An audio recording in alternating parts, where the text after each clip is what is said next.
Hey, what's up guys? Gons here for the Face Like the Sun YouTube channel. There is so much going on right now that I can't even keep up. I kind of unplugged over the weekend, at least Sunday, just kind of hanging out, local church, doing my thing over there. But I did see all the stories and it's just crazy. And it prompted me to just focus in on Matthew 24 and then take a look at some of the stories that are happening around the world. Now, Jesus tells us in Matthew 24:6 that we will hear wars and rumors of wars, but see to it that we're not alarmed, for this must take place. But the end is not yet. Nation will rise against nation and kingdom against kingdom, and there will be famines and earthquakes in various places. All these are but the beginning of birth pains. And I think what we have to remember is not that when we see earthquakes or we see wars and rumors of wars, that it's necessarily fulfilling completely what Jesus says here. But I think the atmosphere is definitely in play. Now, I'm just going to run through news stories because it's just crazy right now. Just now, Debka reported, fresh Palestinian riots erupt on Temple Mount. Hundreds of Palestinians rioted on Temple Mount early Monday, the first day of the Jewish New Year, when they began hurling rocks and iron bars. Israeli security forces keeping the peace at the shrine pushed them into Al-Aqsa Mosque. So there you have it. Those who want to say that Jesus was just talking about Jerusalem with the wars and rumors of wars and all this stuff, there you go, even though Jerusalem's been at the center of, geopolitical conflict for years and years and years.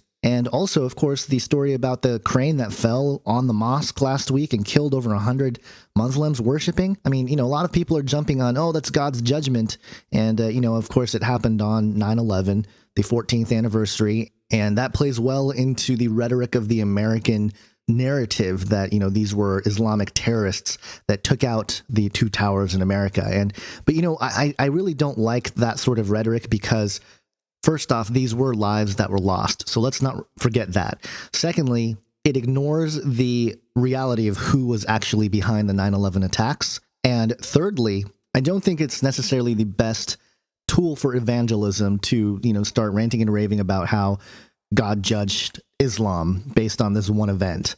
And I say that especially in the West out here. I've already seen plenty of secular media outlets that are scoffing at the Christians who are saying that, this is God's judgment. And it's easy to say that. And I'm not saying that it's not true. It could definitely be God's judgment. But I think it's insensitive to just suggest that, anytime there is a death of people, we should mourn, not just for the families that were lost, but I mean, these are real lives. These are real souls that may have been lost, that breaks my heart more than anything. So let's be sensitive to that. And, maybe this is a great way to start a conversation with somebody in the Islamic faith about God, about who Jesus Christ is. But let's not be insensitive to the fact that real lives were lost. So moving on, we also have, the whole Russia-Syria conflict going on now. And that continues to escalate, but I kind of wanted to focus on the quote-unquote natural disasters that are sort of converging right now. We have the fires in California, and that's nothing new. I live in California. We see fires every year, okay? So this is nothing new. What people are saying is that this is the fastest spreading fire they've seen in 30 years or something like that. And that makes sense because we're, dealing with a drought. And again, I'm very suspicious of all that. You know me, I'm always going to think, hey, how much of this is deliberate sort of effect of some kind of weather manipulation technology? And, I have no evidence that this is what's happening, but it's very suspicious in general. It just makes it look like nature. But, I think there could be something else going on. Nevertheless, the fires have grown 61,000 acres, 3 counties, over 1,000 homes have been destroyed, 20,000 people evacuated. And so that's crazy. And, again, nothing new necessarily because that's something that we deal with in California every year. But in convergence with that, we had a earthquake yesterday off the Mexican coast, a 6.6 magnitude earthquake. And that's kind of an ominous number. But we had that happen. And I don't believe there was any casualties or anything like that. As far as I understand, nothing severe from that earthquake. But it got me thinking about, there's been a lot of earthquakes this year, as there is every year. But a couple big ones. We had that earthquake in Nepal earlier this year that killed over 4,000 people. And there was a news report from ABC that I found from April that talked about this potential 7.7 magnitude earthquake in Southern California. And, if there was to be some sort of crazy earthquake, now would be a good time in terms of timing, right? Everything seems to be happening. I'm not suggesting that it does happen or that it will, but it's just interesting to look at. And along with that, this Pacific Rim idea on the other side of the world, we talked about Japan and their weather problems last week, but also Mount Aso is erupting, and some of the images coming out of Japan are pretty ominous.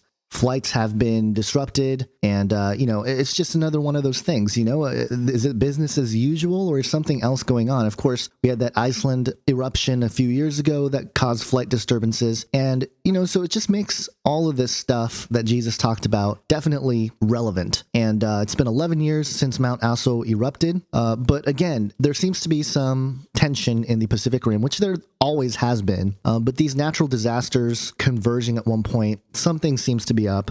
And at the same time, with all the turmoil that we see in the Middle East, especially today with Palestinian terror in Jerusalem and an Israeli killed, pipe bombs for the Temple Mount. I mean, this kind of stuff is, if there isn't wars and rumors of wars, I mean, I don't know what is, but this is it right here. And again, not to say that this is the exact fulfillment that Jesus talked about, but he said that these things will happen. And taking on that comparison with Matthew 24 with the 6 seals, technically, this stuff lines up a little bit later in terms of the seals, and there's certainly plenty more that needs to happen before a lot of this stuff is fulfilled in terms of the seals, I believe anyway. I know different people have different opinions on that. That's just my opinion on the matter. But guys, we need to pray. We need to become spiritual warriors. We need to really step up our game in terms of our faith and our walk, and I think it's important for us to think about how our walk is being affected by all this. It should make our faith stronger. It should make our claim for Christ bolder. And if anything, we should really be uniting as a church. And because I think there will be a revival, okay? A small revival, the remnant, if you will. And those who, aren't willing to really look at this kind of stuff, that's on them. They're going to put their head in the sand, and that'll be on them. They're not heeding to the warnings issued by the watchmen. But for the rest of us who know what's going on, in love, in kind love, start bringing this stuff up with friends and family. Hey, why this is happening? This was prophesied 2,000 years ago by guess who? Jesus Christ. He knows what's going on. He knew that all this was going to happen. And whether it be just, the natural cycle of weather or whatnot, or, manipulation, weather technology, either way, this kind of stuff was going to happen. Wars and rumors of wars, whether, again, it be some sort of deliberate conspiracy and, a built system for hostile environments like the Middle East is, or, if it's just, just the natural sort of geopolitical landscape.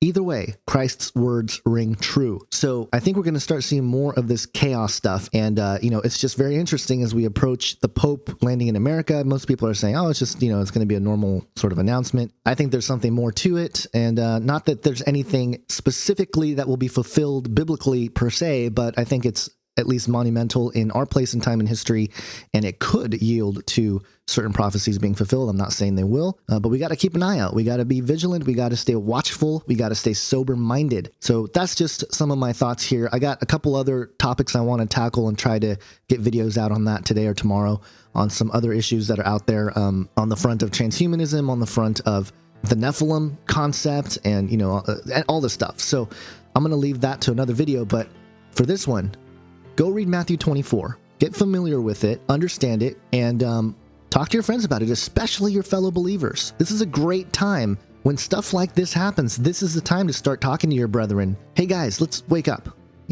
Jesus talked about this. We can't ignore what Jesus said, okay? He knows what's going on. And it's not time to fear. And I think a lot of people get misconstrued here. They think we're just pushing fear. No. Remember, after all these things that Jesus talks about, this horrible stuff that Jesus talks about, what's the end result here in Matthew 24? It's the return of Christ. And what does it say in Luke 21, which is a parallel chapter to Matthew 24? When these things begin to take place, all this kind of stuff, not just this, but everything, straighten up and raise your heads because your redemption is drawing near. Part of this is Christian persecution. I think that's going to be on the rise, especially in America. And not that America is, special or anything like that, but, we have it very comfortable out here in America. And I think Christian persecution is on the rise, and I think it's going to get worse and worse. So prepare our hearts for that. And, just be ready for that. A lot of Christians are not ready for that kind of stuff. So anyway, that's my little rant here for this morning. Hope you guys have an awesome day. Tell somebody about Matthew 24, about Jesus' words about what's going on in the world today. Tell a brother or a sister in Christ to go read Matthew chapter 24, especially verses 6 and 7. and then go take a look at what's going on around the world and see if they'll wake up. Because I think a lot of people will start waking up as these things continue to develop. So hope you guys have an awesome day. God bless.